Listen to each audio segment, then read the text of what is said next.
मरीज़ हमारे पास शिफ्ट हुआ कि ये मुख्तलिफ अस्पतालों से होता हुआ हमारे हॉस्पिटल आया। बिल्कुल सूख के वो कांटा हुआ था। 55-60 साल का वो आदमी था, बहुत ही पतला दुबला, और हमारी ज़ुबान में यूजुअली हम कहते हैं बोन एंड स्किन, पानी की शदीद कमी और बुरा हाल। उम्र उसकी 55-60 साल थी। जो उसके साथ एक ही लड़की थी वो 20-25 साल की थी, और वो अपने आप को उसकी बीवी बताती थी।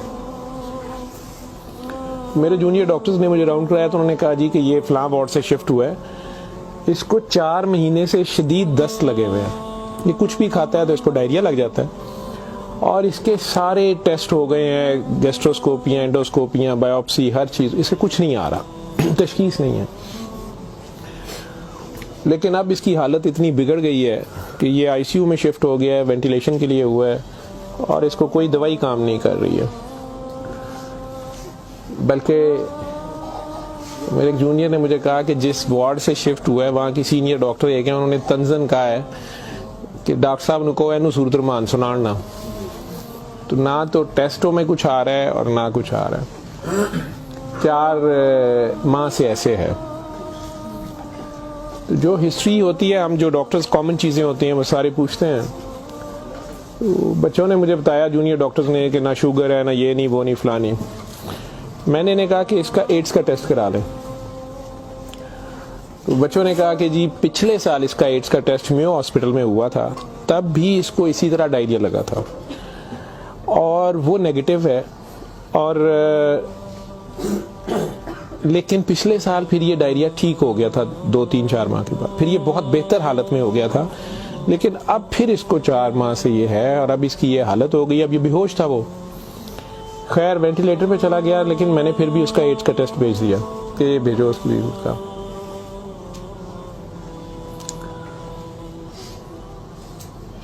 सूरा रहमान हमारे आईसीयू में वैसे ही लगती है, सुबह दोपहर शाम, कई बार मिस हो जाए, दिन में कम से कम एक बार जरूर लग जाती है। कोई ना कोई डॉक्टर नर्स ड्यूटी अपनी समझ के इसको लगा देते हैं। वो भी लग रही थी, सारे पेशेंट्स थे। जहाँ तक जितनी मेरी याददाश्त साथ देती है कि तीसरा दिन था तो मेरी जूनियर डॉक्टर का मुझे फ़ोन आया, बड़ा पैनिकी। उसने कहा कि सर ये पेशेंट जो है इसकी हालत तो ख़राब ही है, वैसे ही है, बेहतर नहीं हो रहा ये वाला पेशेंट। इस पर अचानक एक चेंज आई है कि ये सूरा रहमान जब भी लगती है, मैंने नोट किया है, लेकिन नर्सेज सुबह से बता रहे थे, लेकिन मैंने ये नोट किया अब कि जब भी लगती है इसके नाक मुंह से वैसे उसके पाइप डाला हुआ था, फेफड़े, हम सांस उसको मशीन, सांस वाली मशीन से जो है ना वो उसके लिए पाइप डाला हुआ था, नाक में भी एक नाली थी मैदे के लिए, बेहोश था। उसने कहा जी इसके नाक में से सुंडियां उबलना शुरू हो जाती हैं बाहर को, और नर्सेज इसके ऊपर ड्यूटी करने से तंग हो रहे हैं। तो अब शक्कर एक मशीन होती है जिससे हम मरीज के अंदर से एक बलगम निकालते हैं जो नेगेटिव प्रेशर से सक करती है। मुझे सर इसको हम सक करते हैं, लेकिन ये नहीं समझ आ रही कि ये कहाँ से आ रहे हैं। मैंने कहा इसके मैदे से खींच के देखे, उन्होंने कहा जी उधर से नहीं आ रहे। मैं इनकी सांस वाली नाली से आ रहे हैं, उसमें से भी नहीं आ रहे। लेकिन जब सूरा रहमान बंद करते हैं ये ख़त्म हो जाते हैं, ये बाहर नज़र नहीं आते। यहाँ हमारी हड्डियों में खाली जगह होती है, उन्हें हम साइनस बोलते हैं डॉक्टर्स। तो मैंने कहा यार फिर इसके ये साइनस से आ रहे हैं, और मेडिकली हम इसे मैगट्स इन्हें कहते हैं हम। शुगर का मरीज बेचारा आखिरी स्टेज पे, कई बार उसके जख्म बहुत ख़राब हो जाए तो उसमें कीड़े कई बार पड़ जाते हैं इस तरह। लेकिन ये चीज़ मैंने नहीं सुनी थी, और ना ही उसकी कोई, ना वो शुगर का मरीज था ना कुछ और था। मैंने डॉक्टर साहब से कहा कि आप जो है ना इसका ये तो अब एंटीबायोटिक्स जा रही हैं, सारा कुछ जा रहा है, वैसे इसके एड्स के टेस्ट का पता करें वो कब तक आएगा। तो मुझे लग रहा है कि इसकी क़ुव्वत मुदाफ़ियत कोई नहीं है, और ये कीड़े इस तरह पड़ गए, लेकिन उसके अलावा कोई और रिश्तेदार इसका है ही नहीं है, और वो कोई चीज़ ला भी नहीं रही। दवाइयाँ भी हमने खुद अपने फंड से शुरू कर ली हैं। इसका करना क्या है? और मसला ये है कि ये जिस वक्त सूरा रहमान लगती है तो ये कीड़े इसके अब तो आंखों से भी कुछ निकले हैं, तो इसके नाक और मुंह से उबलना शुरू हो जाते हैं। लेकिन जब हम बंद करते हैं थोड़ी देर बाद वो मुंह में कहीं नजर नहीं आते। तो हमारा ये ख्याल था कि सूरा रहमान बंद कर देते हैं। इसकी बीवी ने भी कहा कि ये तुम लोग फिर बंद करो, पता नहीं क्या तुम लोग लगाते हो। तो वो जो हमारी नॉन मुस्लिम सिस्टर थी, उन्होंने उसे कहा कि मेरी बात सुनो, मुझे नहीं पता इसे क्या बीमारी है, लेकिन वो इसे प्रेयर कहती थी। उन्होंने कहा जब ये प्रेयर लगती है ना, ये कीड़े इसको छोड़ के भागते हैं, ठीक है। तो मैं तो कहती हूँ इसको 24 घंटे यही सुनाई जाओ। जब मैंने ये बातें सुनी तो खैर मैंने कहा कि इसकी बीवी को कहो कि वो रिपोर्ट का या हमें रसीद दे दें, हम खुद अपने तौर पे पता कर लेते हैं। तो मेरे राउंड करने के बाद वो बंदी खुद ही आ गई मेरे पास। तो मुझे नहीं पता था कि वही सिस्टर ने उसकी बिठा के कहीं काउंसलिंग की थी। उसे उन्होंने कहा कि इसको हमें शक है कि एड्स ना हो, कि इसकी कुव्वत मुदाफ़ियत नहीं है, इस तरह कीड़े इसको पड़ गए, कुछ हो गया, शायद कमज़ोरी से हो गया, बीमारी की कमी से हो गया। तो ये उसका हम पता करना चाह रहे हैं। अदरवाइज़ तो जो दवाइयाँ हैं वो वही रहनी है। कुछ तरह की उसने बात की, कहती कि वो डर गई है थोड़ी सी, और वो कहती मैंने बड़े डॉक्टर साहब से कोई बात करनी है। बहरहाल अब मुझे जितना याद है, मैं 1 साल बड़ी सोचा है इसके ऊपर कि मैं इसको बयान करूं या ना करूं लोगों के सामने। उस औरत ने बड़ी खौफनाक कहानी मुझे सुनाई। जब उसे ये डर पड़ा ना कि इसको एड्स ना हो और उसको ना एड्स लग गई हो, अब वो मुझे कहने लगी इधर कमरे में आके कि डॉक्टर साहब ये जो मेरा मियाँ है ना, ये असल में जादूगर है। मैंने कहा आपने तो पहले दिन लिखवाया कि ये रिक्शा चलाता था और रिक्शा ड्राइवर है। उसने कहा जी ये रिक्शा ड्राइवर तो है, लेकिन ये जादूगर है, काला जादू करता है, लेकिन करता कुरान से था। मुझे हंसी आ गई, मैंने कहा कुरान से काला जादू कैसे हो सकता है। तो बहरहाल टू कट इट शॉर्ट, उस औरत की हमारे वो डॉक्टर्स ने मुझे, चूंकि वो वीडियो मेरे पास वो सिर्फ पड़ी है जिसमें वो कीड़े प्लेट में, हमारी उसे हम डिश कहते हैं, उसमें वो निकाल के वो डाल रहे थे। तो मुझे उन्होंने भेजे कि इसका करना ये क्या है। पहली रात जब उन्होंने मुझे मैसेज किया रात को व्हाट्सएप पे, तो वो वीडियो मेरे पास पड़ी हुई है। और उसने मुझे बताया जी कि मैं खुद किसी की बीवी थी, उसकी माँ मुझे बड़ा तंग करती थी और मैं चाहती थी कि ये मेरे अंडर आ जाए। मुझे किसी औरत ने, दूसरी ने बताया, हमसाई ने बताया कि ये खामन तुम्हारा गुलाम हो जाएगा, तुम इसके पास चली जाओ। बाकी तफसीलात में मैं नहीं जाता। जो कुछ उसने मुझे बताया, उसने कहा जी कि ये इसका जादू का तोड़ ही नहीं था और इसका काम लाजमी इसका होता था, ये जैसे भी करता था। तरीकाकार उसने क्या कहा जी, इसने कमरे में अंदर एक गाव तकिया रखा होता था, उसके ऊपर इसने वो जिस तरह स्माइली होता है, जो मुझे समझ आई कि उसने कोई बुत सा बनाया हुआ था, उस कमरे में ये बैठाता था और वो लोगों को पहले तो कुरान शरीफ भी पता नहीं पढ़ने वो कहता था, कुछ करता था, फिर उनकी बात सुनता था, सारा कर करा के जो मुझे उसका तरीका वारदात समझ आया या जो भी था। उसने कहा जी कि जो गरजमंद होता था ना, वो दीवाना, औरतें बड़ी दीवानी होती थी, ठीक है, या यंग लड़के लड़कियां कि मेरी वहाँ शादी हो जाए, वहाँ हो जाए, औलाद हो जाए, कई लड़के आते थे। तो जो उसने सबसे गंदी बात मुझे बताई, बड़ी फजूल जो उसकी हरकत थी या जो भी, वो इस्लाम तो हो ही नहीं सकता। उसने कहा जी ये उन औरतों को, और अपने बारे में उसने कहा कि मैंने भी ये गलती की, मेरे से भी ये गुनाह हुआ, लेकिन मुझे गुनाह सवाब का इतना नहीं पता था। तो ये पहले वो तकिए को सजदा कराता था, खुद उसके पीछे खड़ा हो जाता था, फिर वो कहता था कि ये असल में तुम लोगों पे काला जादू हुआ है, इसको तोड़ने के लिए पता नहीं नूरी बड़ा जरूरी है, ठीक है। फिर वो हमें कहता था कि वुजू करके आओ, ठीक है, वुजू करके आते थे, वो पता नहीं कौन सी सूरत पर वो कई सूरतें मिक्स करता था। ये सब करते कराते 1-2 सेशनों के बाद कुछ नहीं लेता था। फिर जो ज्यादा लोग अपने काम के पीछे दीवाने होते थे, उनको वो बताता था कि इसमें बड़े पैसे भी लगेंगे, ये जान पे खेलना पड़ना है, पता नहीं क्या करना, और तुम्हें भी मेरे साथ करना पड़ेगा, इसमें बड़ा कुछ जो है ना रिस्क है, लेकिन काम तुम्हारा हो जाएगा। वो जो भी उसकी कहानियां थी, जो उसको बाद में किसी और वजह से पता चली, जो मुझे वो बता रही थी कि जी ये औरतों के साथ भी और यंग लड़कों के साथ या मर्दों के साथ भी गलत काम करता था, फिर उन्हें अपना गंद खाने पे मजबूर करता था, फिर उन्हें पता नहीं कौन से कोई आयत बनाई हुई थी या कोई नाम था, पता नहीं क्या, कि अरबी के जी ये पढ़ के ना तुमने ये मिक्सचर जो है ना, ये हंडिया पकाते हुए थोड़ा सा बीच में गंद डाल देना है और अपने खामन को खिला देना है, या उस लड़की को खिला देना है, या उसको खिला देना है। तो मैं अपने खामन के साथ ये सारा कुछ किया मैंने। अब मुझे बताएं कि जब वो उस बंदे के साथ ही सो गई तो उसके खामन तो वो रहा ही नहीं है ना, तो ना वो मुसलमान रही है, ना वो ये हरकतें सारी। अब उसके बाद बकौल इन खातून के, इस लड़की के, कि जी वो खामन जो मेरा था उसमें तो तब्दीली नहीं आई, उसने मुझे फुल मारना शुरू कर दिया। और मुझे इसकी, मेरे तड़प इसकी तरफ भागती थी कि मैं इसके पास आऊँ। तो फिर मैंने इसके पास वैसे आना शुरू कर दिया कि मैंने तुम्हारे साथ शादी करनी है, मैंने उधर से तलाक लेनी है, मैंने ये करना है वो करना है। तो मैं उन्हें बताए बगैर इसके पास आ गई। इसके साथ मैं 6 माह रही। इसने कहा कि फिर ऐसे ही रहना पड़ेगा, और इस सारे काम में मैं शामिल हुई। तो इसने वैसे मुझे कहा कि निकाह हो गया है हमारा, कुरान शरीफ पे इसने निकाह किया। उसने कहा हम दोनों की रजामंदी निकाह है, वो पीछे से तलाक लेके नहीं आई। ठीक है। उसके बाद इसको ये डायरिया लग गया। डायरिया लगने के बाद ये कहती है कि जी मेयो अस्पताल में जब हम थे 4 महीने हमें हो गए और बुरा हाल था इसका पिछले साल। तो ये एक दिन मुझे कहने लगा कि मैं कहता हूं कि मैं अल्लाह से तौबा कर लूं, अल्लाह मेरी जान बख्शी कर दे, तो मैं तौबा करूं और मैं ना अब रिक्शा ही चला के उसमें जितनी रोटी रोजी होगी तू मेरे साथ गुजारा कर लेगी,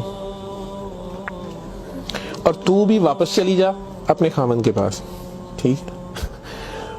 और उधर से जाके तलाक ले ना ले, और ये निकाह नहीं है, और जो भी उसने कहा कि जी हमने तौबा कर ली बकौल उसके जो उसकी समझ थी। ये कहती है जी मैं वापस गई, मेरे खामन ने फिर मुझे मारा। उसने कहा मैं तुम्हें तलाक दे चुका हूँ, तुम मेरी तरफ से फारिग हो, तुम कहाँ से आई हो, ये आई हो, इतनी देर बाद आई हो, जो भी आई हो। खैर मैं फिर वापस इसके पास आई। तो ये कहती है कि जी वो मैं कोई 48 घंटे बाद, शायद 2 दिन बाद वापस आई है। देखो मैं अस्पताल थे, डॉक्टर बड़े हैरान थे, पेट से ठीक हो गया सी। उन्होंने क्या दवाई फलानी माफक आ गई है, फलानी माफक आ गई है। तो ये अपने पैरों पे खड़ा हो गया। अगले कोई 10-12 दिनों में उन्होंने छुट्टी दे दी। फिर ये मुझे मस्जिद एक में लेके गया, वहां हमने निकाह किया। ठीक है। निकाह किया, ये रिक्शा चलाना शुरू हो गया। तो डॉक्टर साहब 6 महीने इन्हें बड़ी मेहनत की थी, रिक्शा भी चलाया, मैं भी कदे सुखी गिली खांदे सा चंगा भला सी। पर डॉक्टर साहब दुनिया बड़ी जालम है, यदी शोहरत सी दुनिया पिछे पैंदी सी, कहना सी मैं काम छड़ छड़िया है। डॉक्टर साहब हूँ फिर एक बच्ची आई, तो बड़ी सोहनी सी, वो बड़ी रोंदी सी, ओदा पता नहीं की मसला सी। डॉक्टर साहब ने ਉਹਦੇ ਨਾਲ फिर वही काम शुरू कर लिया। इन्हें फिर वही काम शुरू किया है। मैं इनू पहले कहती रही हाँ, लेकिन डॉक्टर साहब ਇਹਦੇ पैसे बड़े आते सन। ਉਹਦੇ बाद हूँ 4 महीने तो ये इसकी ये हालत है, और अब ये बेहोश है। अब मैं अल्लाह से तौबा करना चाहती हूँ, अल्लाह मुझे माफ़ कर दे, मुझे तो समझ नहीं थी, तो मुझे माफ़ी ले दें, और इसका अब क्या बनेगा और क्या नहीं बनेगा। मैंने ये काफ़ी बीच में से सेंसर करके आप लोगों को सारी बात सुनाई है। और मुझे कहती है जो कीड़े इसके अंदर से निकलते हैं ये क्यों आ रहे हैं, ये कहाँ से आ रहे हैं। मैं कि बीबी ये, मैंने उसे साइनसेस वगैरह समझाया। मैं कि ये इसके बहुत ज़्यादा खून की कमी है, इसके अंदर जरासीम पड़ गए हैं, जो भी मैं डॉक्टरी, तो मैं उसे और क्या मैं उसे कहता।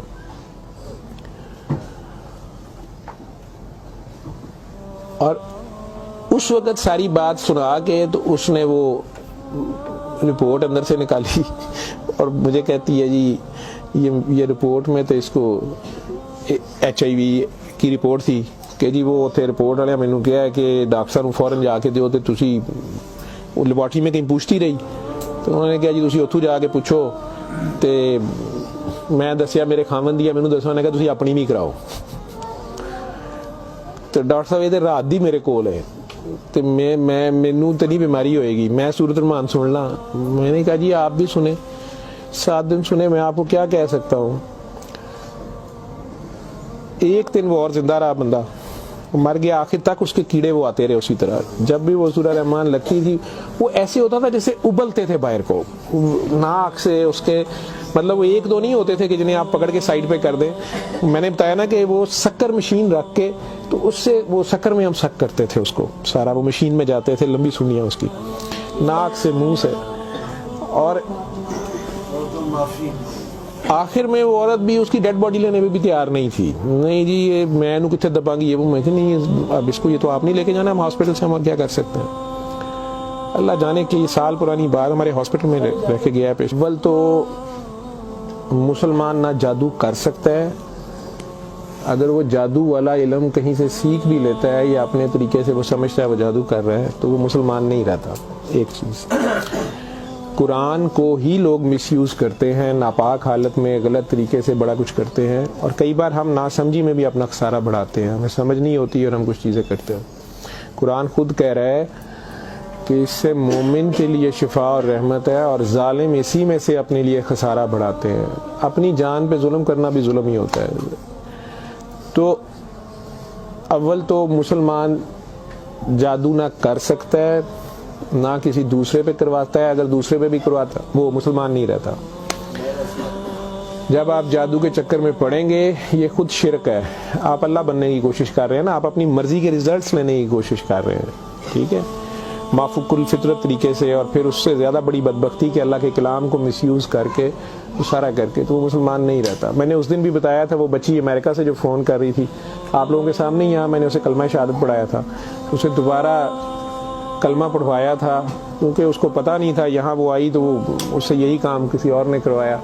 वो मुसलमान रह ही नहीं गई हुई थी, और खामन से लड़ाई उसकी चल रही थी, उनका आपस में फसाद हो जाता था, ठीक ठाक प्रॉब्लम में थे। उससे दोबारा से बावजू हो के आप कलमा पढ़ें। ज़िंदगी में अगर ऐसी कभी गलती कर दी है तो अल्लाह से माफ़ी मांगे और दोबारा से कलमा पढ़ के मुसलमान हो। दूसरा, अगर आप में से किसी को वहम है कि आप लोगों पे जादू है, तो किसी बाबे के पास जाने की ज़रूरत नहीं है। ये तो फटाफट आप लोग कहते हैं कि जादू बरहक है, और जी जादू नबी करीम सल्लल्लाहु अलैहि वसल्लम पे भी हो गया था। नबी करीम सल्लल्लाहु अलैहि वसल्लम ने उसको कैसे तोड़ा था, उन्होंने क्या तरीका बताया? एक बार सूरह फलक, एक बार सूरह नास, या आप 3 बार सूरह फलक 3 बार सूरह नास पढ़ लें, जादू खत्म हो गया। औज़ बिल्लाहि मिनश शैतानिर रजीम पढ़ते ही खत्म हो गया। वैसे तो मुसलमानों पे तो होता ही नहीं है। मैंने सूरह मोमिनून की 89 आयत बार बार रेफरेंस दिया है। मैं किसी बहस में नहीं मजहबी में पढ़ना चाहता। अल्लाह बड़े वाज़ेह तरीके से उसमें बता रहे हैं कि इनसे पूछो, सूरह मोमिनून में 84 से 89 तक, इनसे पूछो कि आसमान और ज़मीन का मालिक कौन है, ये सारा कुछ किसने बनाया? ये फ़ौरन कहेंगे अल्लाह ने। इनसे पूछो तुम्हारी ज़िंदगी और मौत का हर चीज़ कौन फनी, कहेंगे अल्लाह ने। फिर इनसे पूछो फिर तुम कहाँ से जादू कर दिए जाते हो? जब हर चीज़ का मालिक वो है, तो फिर ये जादू तुम लोगों पे कहाँ से हो जाता है? ये हमारी अपनी सोच में होता है। 99% लोग तो साइकी के मरीज बने होते हैं, और ये असल में आपस की नफरत होती है। हमारी आपस की नफरत, हसद, कीने, बुग़्ज़, लालच, हवस, ये जो हमारी सोच की लहरें हैं, ये ज़रूर एक दूसरे को डिस्टर्ब करती हैं। ये नज़र लग जाती है, माँ की नज़र अपने बच्चे को लग जाती है, प्यार से ही देख ले, उसको ज़्यादा एनर्जी चले गई, बीच में माशाल्लाह नहीं कहा, फोकस अल्लाह से हटा, बच्चे पे गया आपका। तो अल्लाह के रेफरेंस से उस बच्चे को देखें कि माशाल्लाह मेरा बेटा कितना प्यारा, तो फिर नज़र नहीं लगती है। ये बातें आपको समझाई गई हैं कि फोकस आपका अल्लाह रहे। नाउज़ बिल्ला, कई बच्चे मेरे साथ ज्यादा प्यार से जब ज्यादा चलते हैं, आप अल्लाह है, नाउज़ बिल्ला मैं अल्लाह कैसे हो सकता हूँ? फिर उन्हें मैं कहती हूँ कि बेटा ये कुफरिया कलमा है। किसी बात से कोई बंदा मुद्दतों से फंसा होता है, उसमें से निकलता है, कई बहुत बड़ी बात कर देते हैं। होश के लोग नहीं होते हैं, जब तक होश में नहीं होते हैं तो उस वक्त तक तो उन पे हद नहीं लगती, लेकिन जब होश आ गई है उसके बाद ये बात कुफर में आती है, और अल्लाह ये बर्दाश्त नहीं करता। आप नासमझी में भी कर रहे हो, बच्चा नासमझी में भी उल्टी सीधी हरकतें कर रहा हो, तो माँ तो कान पकड़ लेती है, उसने भी उसे सिखाना तो होता है, उसे साबित तो कराएगा, पहचान तो करा के छोड़ेगा अल्लाह कौन है, अल्लाह कहाँ है। ठीक है, आयतुल कुर्सी का मतलब है कुर्सी की निशानी, कुर्सी का इशारा। ठीक, जब आप खौफ की हालत में हैं तो वो पढ़ लें, या आपको लगता है कि हमें कोई मसला ना हो तो पढ़ लें। तो उसका मतलब ये नहीं है कि वो आयतुल कुर्सी के लफ्ज़ या आयतुल कुर्सी के वो आपकी हिफाजत करते हैं। उसका मतलब क्या है? अरब्स को तो पता चलता था पढ़ते हुए कि वो क्या कह रहे हैं, तो वो सारी अल्लाह की हम्द और अल्लाह की शानें बयान हो रही हैं। तो कुर्सी की बात तो हो रही है कि कुर्सी ज़मीनों आसमान पे हर तरफ वो है, तो असल में तो कुर्सी वाले की बात हो रही है। तो जो कुछ करना है कुर्सी वाले ने करना है। तो अगर कुर्सी वाले से आपका ध्यान हट गया, ठीक है, तो आप कुर्सी की पूजा शुरू हो गए, तब भी फंस गए आप।